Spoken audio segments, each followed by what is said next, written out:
Share করতে কিন্তু ভুলবেন না। সমস্ত কর্মচারী শিক্ষকদেরকে এই বার্তা পৌঁছে দিন।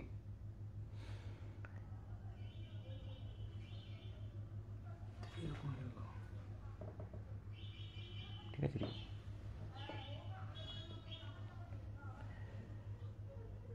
দায়িত্ব নিয়ে এই বার্তা পৌঁছে দিতে হবে।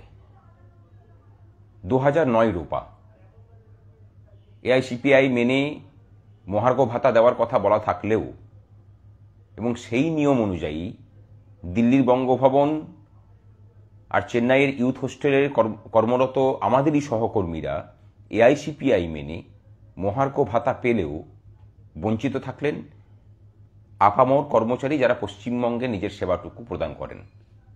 তার মধ্যে সরকারি কর্মচারী আছেন, আদালত কর্মী আছেন, স্বাস্থ্য দপ্তরের কর্মীরা আছেন, শিক্ষাকর্মীরা আছেন, বিভিন্ন স্তরের কর্মচারী যারা মহার্ঘ ভাতা পান তারা সকলেই আছেন।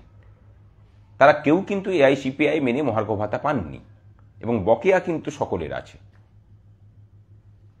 কেস চলছে, সেই কেসে একাধিকবার সুপ্রিম কোর্টে রাজ্য সরকারের পক্ষ থেকে এবং কি শেষ যে শুনানি হয়েছে সেখানেও বলা হয়েছে যে এই বকেয়া মেটাতে গেলে রাজ্য সরকারের 40,000 কোটি টাকা খরচা হবে। আপনাদেরকে একটা তথ্য দিই, 2016 সালে বর্তমান পেপারে একটা রিপোর্ট ছেপেছিল, আপনাদের মনে আছে নিশ্চয়ই। রিপোর্টটা এখনো ফেসবুকে হোয়াটসঅ্যাপে ঘোরাঘুরি করে। সেখানে বেরিয়েছিল যে 11 থেকে 16 সাল পর্যন্ত কর্মচারীদের বেতন খাতে রাজ্য সরকার সাশ্রয় করেছে প্রায় 36,000 কোটি টাকার মতো। সেই বেতন খাতের খরচাটা যেটা বাঁচিয়েছে সেটা কিন্তু ওই এআইসিপিআই মেনে মহার্ঘ ভাতা না দেওয়ার টাকা। তার সাথে যদি 11-র পূর্ববর্তী সময়ের বকেয়া মহার্ঘ ভাতার কথা হিসেব করেন তাহলে এই 40,000 কোটি টাকার হিসেবটা কিন্তু মিলে যাবে। আমরা হিসেব করেছি এটা। অর্থাৎ রাজ্য সরকারের পক্ষ থেকে সুপ্রিম কোর্টে বকেয়া মহার্ঘ ভাতার মোট পরিমাণ যেটা বলা হচ্ছে সেখানে কিন্তু সকলেই রয়েছেন, মানে সকলের বকেয়ার কথা মেনে নিচ্ছেন তারা। আর আমাদেরই একটা অংশ বলছে যে এই মামলার ফল ওনারা পাবেন, তমুকরা পাবেন। তার মানে কি এটা যে শিক্ষাকর্মী, বিশ্ববিদ্যালয় কর্মী, পৌরসভার কর্মী, পঞ্চায়েত কর্মীদের কোনো বকেয়া নেই, আদালত কর্মীদের কোনো বকেয়া নেই? আসলে নিজেদের মধ্যে বিভাজন করতে পারলে সুবিধাটা কিন্তু সরকারের হয়, এক থাকতে পারলে সরকারের অসুবিধা। তাই সরকার আইনগতভাবে পৃথক করতে না পারলেও তাদের সেফটি ভালভ দিকে নামিয়েছে কর্মচারীদের মধ্যে বিভ্রান্তি তৈরি করে বিভাজনের জাল তৈরি করার। সংগ্রামী যৌথ মঞ্চ দায়িত্ব নিচ্ছে। সুপ্রিম কোর্টে এটা মূল মামলা, মূল রূপার উপরে মামলা।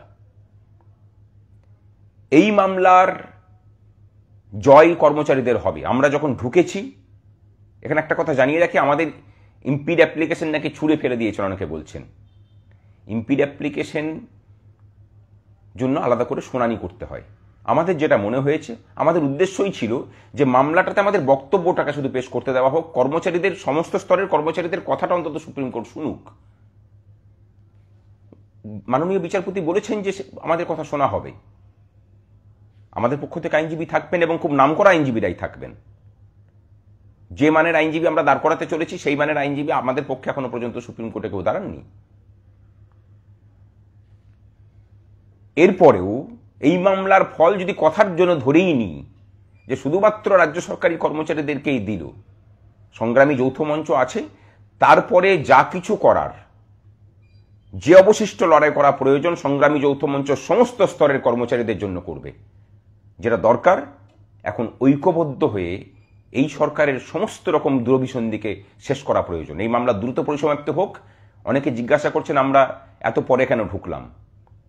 আমরা যেই এতবার আন্দোলন করতে গিয়েও সরকারের সাথে বসেছি, যতবার বসেছি ততবার বলেছেন যে এটা তো মানে, এবং তাদের দেখেছেন যে বিভিন্ন মুখপত্ররাও বলেছেন যে সুপ্রিম কোর্টে এখন তো মানে সিদ্ধান্ত হয়নি।